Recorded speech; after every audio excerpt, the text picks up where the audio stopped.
Sahabatku, kita jumpa lagi.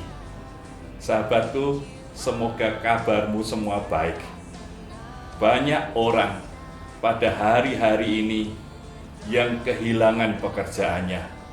Ada karyawan yang kena PHK, ada pengusaha yang terpaksa menutup toko, menutup kantornya, menutup pabriknya.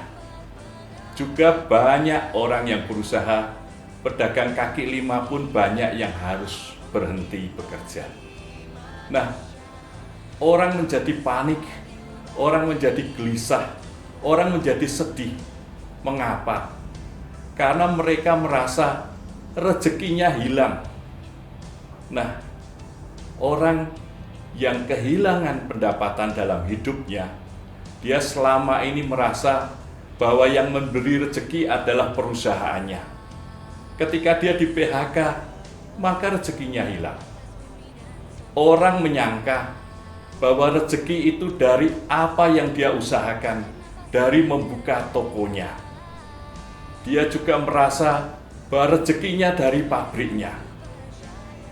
Padahal kalau kita mau cermat, bahwa rezeki itu sebetulnya bukan dari perusahaan, bukan dari usaha kita, bukan dari pabrik kita, bukan dari warung maupun toko kita. Kenapa demikian? Karena rezeki itu sesungguhnya datang dari Tuhan. Perusahaan, warung, pabrik, toko, semuanya itu hanyalah sarana. Artinya apa?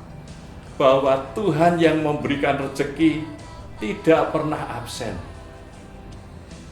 Yang berbeda adalah sarananya. Kita mesti belajar bahwa orang yang berserah kepada Tuhan, dia akan mendapat kekuatan yang baru karena dia percaya bahwa Tuhan yang memelihara hidupnya. Firman Tuhan pernah mengatakan bahwa burung di udara saja dipelihara. Kenapa kita menjadi khawatir? Padahal kita adalah orang-orang yang dikasihi Tuhan, yang hidup kita, rezeki kita, kebutuhan kita sudah disediakan oleh Dia. Cukup, tidak pernah berkekurangan.